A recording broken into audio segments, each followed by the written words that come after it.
Assalamualaikum warahmatullahi wabarakatuh. Pada presentasi kali ini, kami dari kelompok 1 akan membahas bab mengenai akuntansi Badan Layanan Umum Daerah atau BLUD. Kelompok kami beranggotakan yang pertama Regita Elianisa dengan NPM 20.0102.0009, Fitri Wahyu 20.0102.0011, Nila Asfiatun 20.0102.0013, Lina Maulani 20.0102.0015, dan Gina Salsabila Tiljuil 20.0102.0025. Topik pembahasan yang pertama pengertian BLUD, yang kedua rencana bisnis dan anggaran BLU, yang ketiga akuntansi pendapatan dan belanja BLU, yang keempat pengesahan pendapatan dan belanja BLU, dan yang kelima pelaporan keuangan BLU. Perkenalkan, nama saya Nila Asfiatun Yuliana, NPM 20.0102.0013. Di sini saya akan melanjutkan pemaparan materi yang berikutnya, yaitu mengenai pengertian BLUD. Untuk pengertiannya sendiri, BLU merupakan instansi di lingkungan pemerintah pusat ataupun daerah yang mengelola kekayaan negara atau daerah yang tidak dipisahkan. Sebagai instansi pemerintah, BLU menerapkan pernyataan standar ini dalam menyusun laporan keuangan. BLU sendiri adalah entitas laporan karena merupakan satuan kerja pelayanan yang walaupun bukan berbentuk badan hukum yang mengelola kekayaan negara ataupun daerah yang dipisahkan. Untuk Badan Layanan Umum yang selanjutnya disingkat BLU ini merupakan instansi di lingkungan pemerintah pusat maupun pemerintah daerah dan yang dibentuk untuk memberikan pelayanan kepada masyarakat berupa penyediaan barang dan atau jasa yang dijual tanpa mengutamakan dengan mencari keuntungan ataupun dalam melakukan kegiatannya didasarkan pada prinsip efisiensi dan produktivitas. Lalu yang selanjutnya mengenai karakteristik dari BLUD, yang pertama pendanaan entitas tersebut merupakan bagian dari APBN ataupun APBD, lalu entitas tersebut dibentuk dengan peraturan perundang-undangan, lalu pimpinan entitas tersebut adalah pejabat yang diangkat ataupun ditunjuk, lalu entitas tersebut membuat pertanggungjawaban baik langsung kepada entitas akuntansi ataupun entitas pelaporan yang bawahinya, dan secara tidak langsung kepada wakil rakyat sebagai pihak yang menyetujui anggaran. Lalu selanjutnya mempunyai kewenangan dalam pengelolaan keuangan antara lain penggunaan pendapatan, pengelolaan kas, investasi, dan pinjaman sesuai dengan ketentuan. Lalu memberikan jasa layanan kepada masyarakat ataupun pihak ketiga, yaitu mengelola sumber daya terpisah dari entitas akuntansi atau entitas pelaporan yang bawahinya. Lalu mempunyai pengaruh signifikan dalam pencapaian program pemerintah, dan laporan keuangan BLU diaudit dan diberi opini oleh Rencana Bisnis dan Anggaran Badan Layanan Umum. Pengelolaan keuangan Badan Layanan Umum (PKBLU) merupakan konsep baru dalam pengelolaan keuangan negara. Konsep ini dimaksudkan untuk meningkatkan pelayanan kepada masyarakat dengan fleksibilitas pengelolaan keuangan berdasarkan prinsip ekonomi, produktivitas, dan penerapan praktik bisnis yang sehat sebagaimana dijabarkan dalam Peraturan Pemerintahan Nomor 23 Tahun 2005, Peraturan Pemerintahan Nomor 12 Tahun 2012 tentang pengelolaan keuangan Badan Layanan Umum. Dalam proses perencanaan dan penganggaran tersebut, Satker BLU menyusun rencana bisnis dan anggaran (RBA) dengan mengacu kepada rencana strategis bisnis dan disusun berdasarkan kinerja dan perhitungan akuntansi biaya menurut jenis layanannya serta kebutuhan dan kemampuan pendapatan yang diperkirakan akan diterima dari masyarakat, badan lain, dan APBN. Pengertian RBA. RBA BLU adalah dokumen perencanaan bisnis dan penganggaran yang berisi program, kegiatan, target kinerja, dan anggaran suatu sektor BLU. RBA memuat antara lain kondisi kinerja BLU tahun berjalan, asumsi makro dan mikro, target kinerja, output yang terukur, analisis dan perkiraan biaya per output dan agregat, perkiraan harga anggaran, serta prognosa laporan keuangan. RBA juga memuat perakiraan maju (forward estimate) sesuai dengan ketentuan peraturan perundang-undangan. RBA tersebut disusun dengan menganut pola anggaran fleksibel budget dengan suatu presentasi ambang batas tertentu. Penyusunan RBA. BLU menyusun rencana strategis bisnis 5 tahunan dengan mengacu kepada rencana strategis Kementerian Negara atau lembaga. Rencana pembangunan jangka menengah daerah. Rencana strategis bisnis 5 tahunan ini kemudian diturunkan menjadi RBA tahunan. RBA tahunan disusun berdasarkan basis kinerja dan perhitungan akuntansi biaya menurut jenis layannya, disesuaikan dengan kebutuhan dan kemampuan pendapatan yang diperkirakan akan diterima dari masyarakat, badan lain, dan APBN atau APBD, serta disusun dengan menganut pola anggaran fleksibel budget, dengan suatu persentase ambang batas tertentu. Dalam penyusunan RBA biasanya dilakukan dengan metode top-down dan bottom-up, yaitu yang pertama, polisi statement oleh pimpinan, yang kedua tingkat pusat pertanggungjawaban, yang ketiga komite anggaran, yaitu suatu panitia anggaran yang mempunyai tugas untuk mengarahkan dan mengevaluasi anggaran, yang keempat tingkat direksi dan dewan pengawas. Pengajuan RBA. Setelah RBA disusun, berikut langkah selanjutnya adalah pengajuan RBA sebagai berikut. Yang pertama, BLU mengajukan RBA kepada menteri atau pimpinan lembaga atau kepala SKPD untuk dibahas sebagai bagian dari RKA, KL, rencana kerja dan anggaran SKPD atau rancangan APBD. Yang kedua, RBA disertai dengan usulan standar pelayanan minimum dan biaya dari keluaran yang akan dihasilkan. Yang ketiga, RBA BLU yang telah disetujui oleh menteri atau pimpinan lembaga atau kepala SKPD diajukan kepada Menteri Keuangan atau PPKD sesuai dengan kewenangannya sebagai bagian RKA KL, rencana kerja dan anggaran SKPD atau rancangan APBD. Yang keempat, Menteri Keuangan atau PPKD sesuai dengan kewenangannya mengkaji kembali standar biaya dan anggaran BLU dalam rangka pemrosesan RKKL, rencana kerja dan anggaran SKPD atau rancangan APBD sebagai bagian dari mekanisme pengajuan dan penetapan APBN atau APBD. Yang terakhir, BLU menggunakan APBN atau APBD yang telah ditetapkan sebagai dasar penyesuaian terhadap RBA menjadi RBA definitif. Lalu yang selanjutnya mengenai penetapan RBA. Yang pertama, pengkajian kembali RBA dilakukan oleh Direktorat Jenderal Anggaran. Yang kedua, pengkajian kembali RBA tersebut terutama mencakup standar biaya dan anggaran BLU, kinerja keuangan BLU, serta besaran persentase ambang batas. Lalu adapun besaran persentase ambang batas ditentukan dengan mempertimbangkan fluktuasi kegiatan operasional BLU. Lalu yang selanjutnya, pengkajian dilakukan dalam rapat pembahasan bersama antara Direktorat Jenderal Anggaran dengan unit yang berwenang pada kementerian ataupun lembaga serta BLU yang bersangkutan. Lalu ada hasil kajian atas RBA menjadi dasar dalam rangka pemrosesan RKKL sebagai bagian dari mekanisme pengajuan dan penetapan APBN. Dan yang terakhir yaitu setelah APBN ditetapkan, pimpinan BLU melakukan penyesuaian atas RBA menjadi RBA definitif. Saya Lina Maulani, NPM 20 0102 0015. Di sini saya akan melanjutkan materi selanjutnya, yaitu akuntansi pendapatan dan belanja Badan Layanan Umum Daerah. Berdasarkan Peraturan Menteri Keuangan Nomor 76 Tahun 2008 tentang Pedoman Akuntansi dan Pelaporan Keuangan Badan Layanan Umum Daerah, BLU menerapkan standar akuntansi keuangan yang diterbitkan oleh Asosiasi Profesi Akuntansi Indonesia sesuai dengan jenis industrinya, atau mengembangkan standar akuntansi yang spesifik dengan mengacu pada Pedoman Akuntansi BLU sebagaimana diterapkan dalam pelaporan PMK nomor 76 tahun 2008, tentunya setelah mendapatkan persetujuan Menteri Keuangan.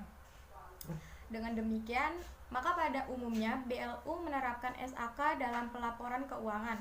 SAK menggunakan basis akrual dalam pengakuan aset, kewajiban ekuitas, pendapatan, dan biaya. Artinya, pendapatan diakui pada saat diterima atau hak untuk menagih telah muncul. Sedangkan untuk kepentingan konsolidasi dengan laporan keuangan kementerian atau lembaga, perlu dilakukan penyesuaian atas akun pendapatan dan belanja yang berbasis akrual menjadi akun pendapatan dan belanja berbasis kas. Nah, formula penyesuaian pendapatan dan belanja berbasis akrual menjadi berbasis kas adalah sebagai berikut. Pendapatan berbasis kas ini sama dengan pendapatan BLU ditambah pendapatan diterima di muka dikurangi pendapatan yang masih harus diterima. Belanja berbasis kas sama dengan biaya BLU dikurangi biaya yang dibayar tidak tunai termasuk penyusutan ditambah utang biaya yang dibayar atau ditambah biaya dibayar di muka. Selanjutnya itu akuntansi pendapatan. Pendapatan adalah arus masuk bruto dari manfaat ekonomi yang timbul dari aktivitas BLU selama satu periode yang mengakibatkan penambahan ekuitas bersih.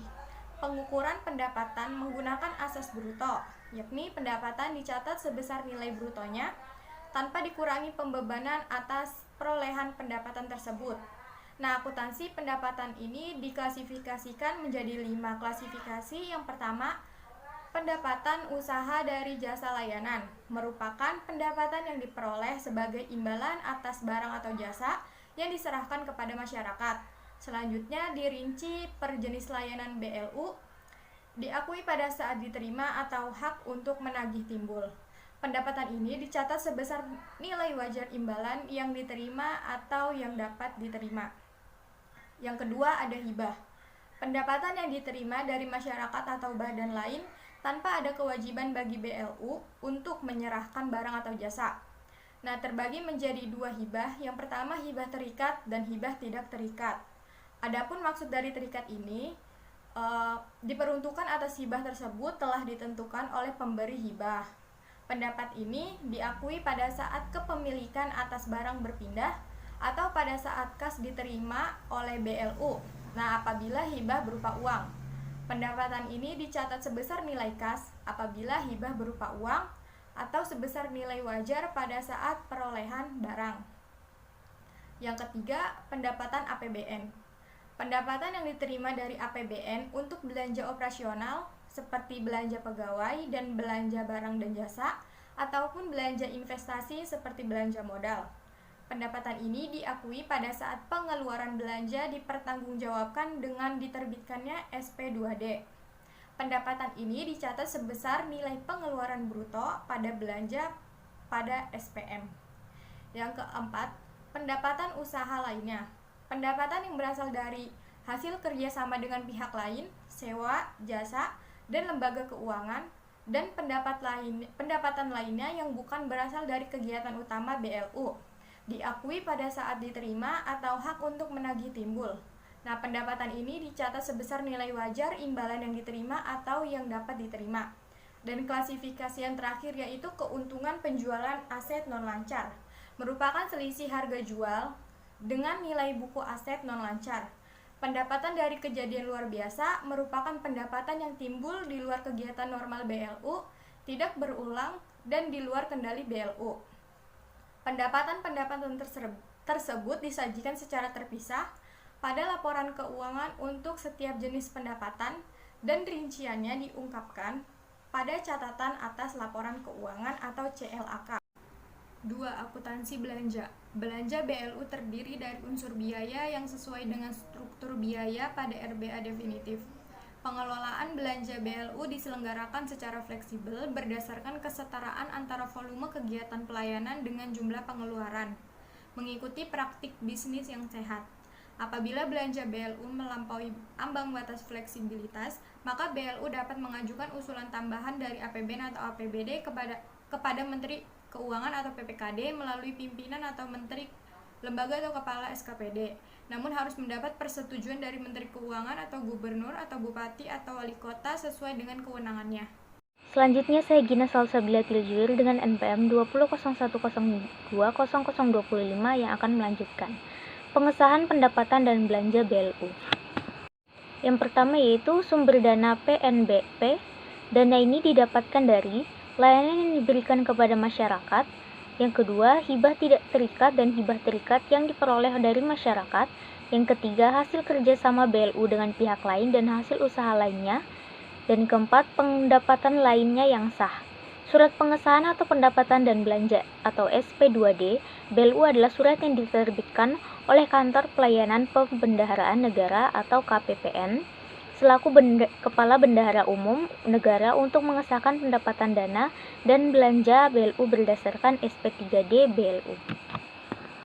Penyampaian SP3D BLU. Penyampaiannya dilakukan pada periode penyampaian adalah triwulan.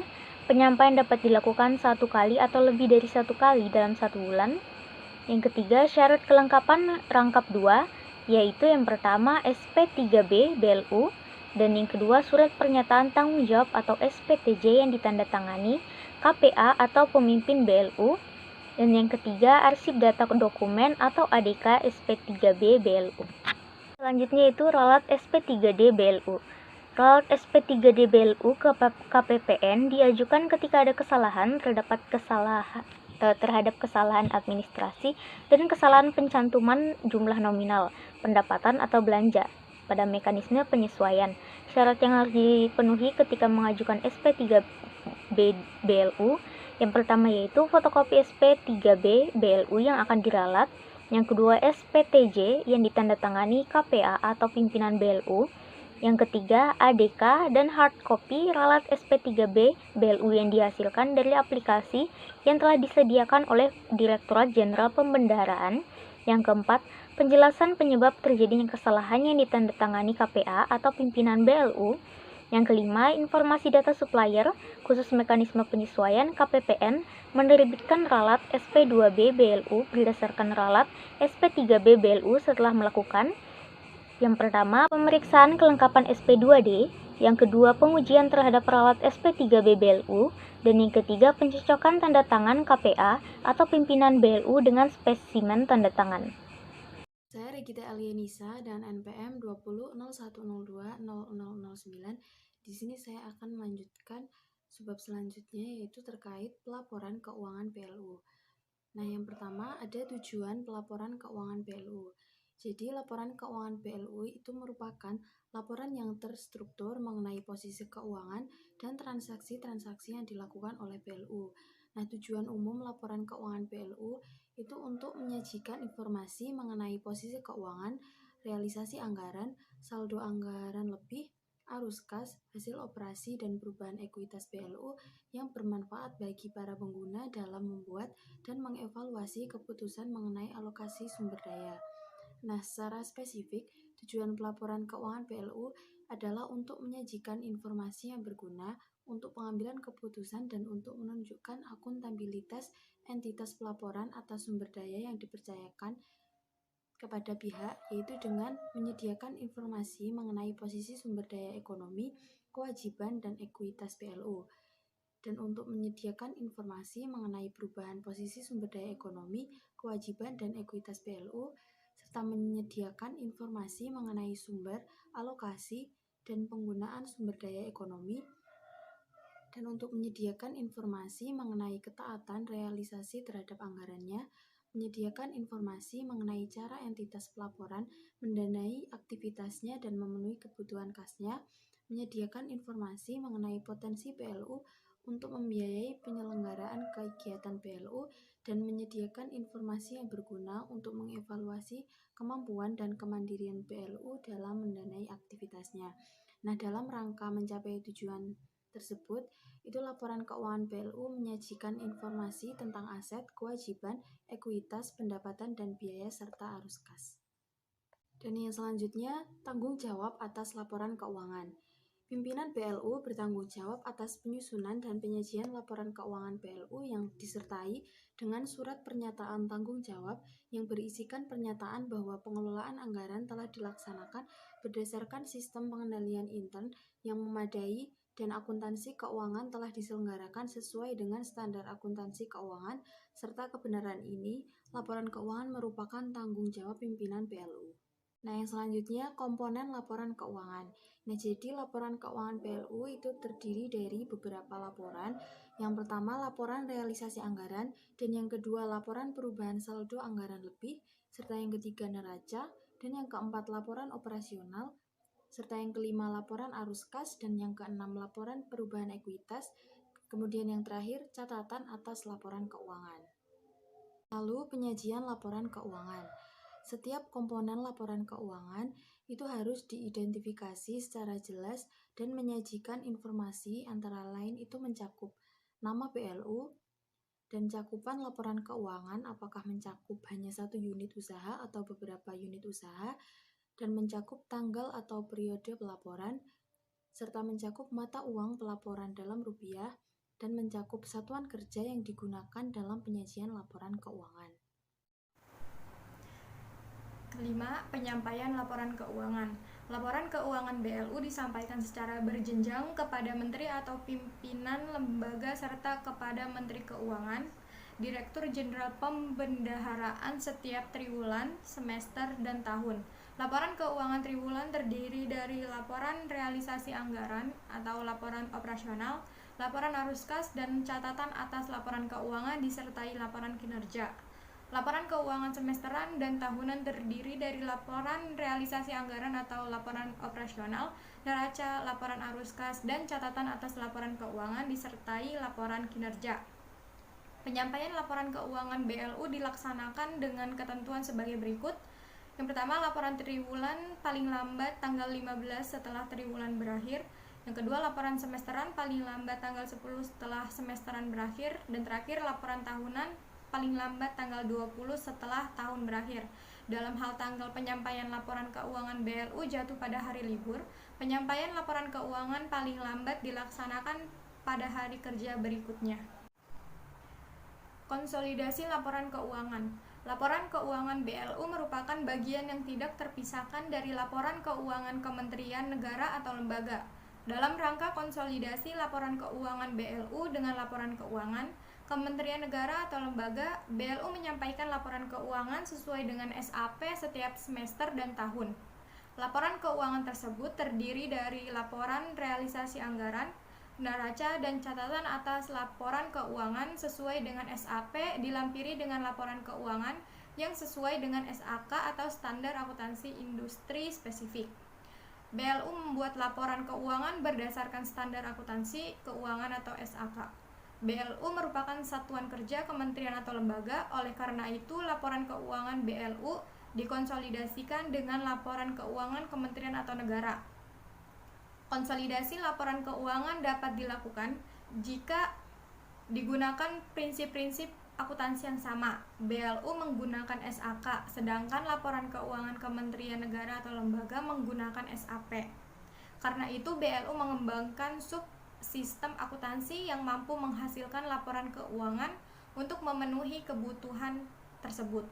Komponen laporan keuangan BLU yang dikonsolidasikan ke dalam laporan keuangan Kementerian Negara atau lembaga meliputi yang pertama laporan realisasi anggaran atau operasional, yang kedua neraca.